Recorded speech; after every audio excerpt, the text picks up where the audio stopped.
Hi friends, cook with சலாமேல வெண்டைக்காய் சாம்பார் செய்ய போகிறேன். அதுக்கு என்னென்ன தேவை வாங்க பார்க்கலாம். அரை டம்ளர் பருப்பு எடுத்து தண்ணியில் போட்டு வாஷ் பண்ணி வச்சு அது வச்சுருக்கேன். இந்த குக்கரில் வச்சா போதும். மஞ்சத்தூள் நீங்கள் அரை ஸ்பூன் போட்டுக்குங்க. மஞ்சத்தூள் போட்டுட்டு 2 பல்லேரி வெங்காயம், கருவேப்பிலை, இந்த பருப்பு கூட வேகிக்கணும். இதில் ஓடணும். தக்காளி வெங்காயம் எல்லாம் இந்த பருப்பு கூட போட்டு ஒரு 4 விசில் வச்சுக்கோங்க. குக்கர் மூடி ஒரு 4 விசில் வச்சுருங்க. வெண்டைக்காய் ஒரு 1/4 கிலோ வாங்கி கட் பண்ணி வாஷ் பண்ணி கட் பண்ணி வச்சுருக்கேன். நீங்கள் இந்த தேங்காய் 2 பீஸு.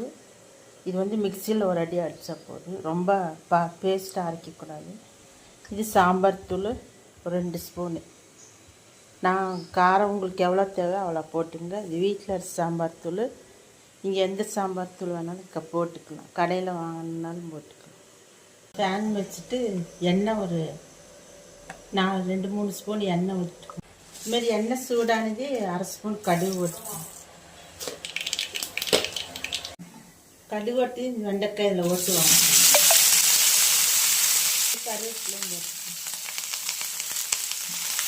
கருவேப்பிலை ஓட்டு இதில் ஓட்டு நல்லா வதக்கணும். ஒரு 5 மினிட்ஸ் வதங்கிட்டு குழம்புல ஓடணும். இதுதான் இது வதங்கினதுக்கப்புறம் எடுத்துட்டு பருப்பில் போடணும். பருப்பு நல்லா வெந்திருக்கு. இந்த மாதிரி பருப்பு கடைஞ்சிட்டு இந்த வெண்டைக்காயை இதில் ஓடணும். வெண்டைக்காய் போட்டு இந்த தேங்காய் இந்த மாதிரி அரைச்சி நீங்கள் இதில் குழம்புல ஊற்றணும். தேங்காய் போட்டு தண்ணி உங்களுக்கு தேவையான அளவு ஊற்றிக்குங்க. 2 ஸ்பூன் சாம்பார் தூள்,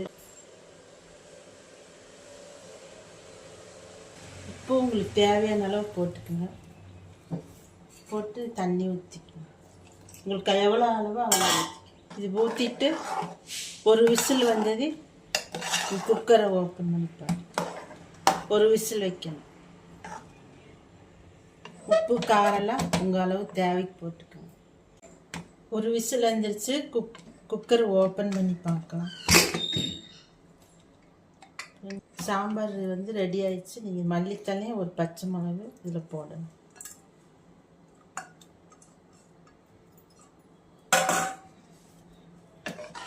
சாம்பார் ரெடி ஆயிடுச்சு. வெண்டைக்காயெல்லாம் நல்லா அப்படியே முழுசாக போட்ட இருக்கு. நல்லா வெந்திருக்கு. இந்த மாதிரி நீங்கள் செஞ்சு சாப்பிடுங்க. நல்லா டேஸ்டியாக இருக்குது. ரைஸுக்கு தோசைக்கெல்லாம் நல்லா இருக்குது. நீங்கள் செஞ்சு சாப்பிட்டு எப்படி இருக்குன்னு கமெண்ட் பண்ணுங்கள், லைக் பண்ணுங்கள், ஷேர் பண்ணுங்கள், சப்ஸ்கிரைப் பண்ணுறேன். இது தக்காளி போட்டிருக்கேன். உங்களுக்கு புளி பத்தாட்டி புளி வேணால் உங்களுக்கு ஒரு நெல்லிக்காய் சைஸு கலக்கி ஊற்றிக்கிங்க. Okay friends, thank you.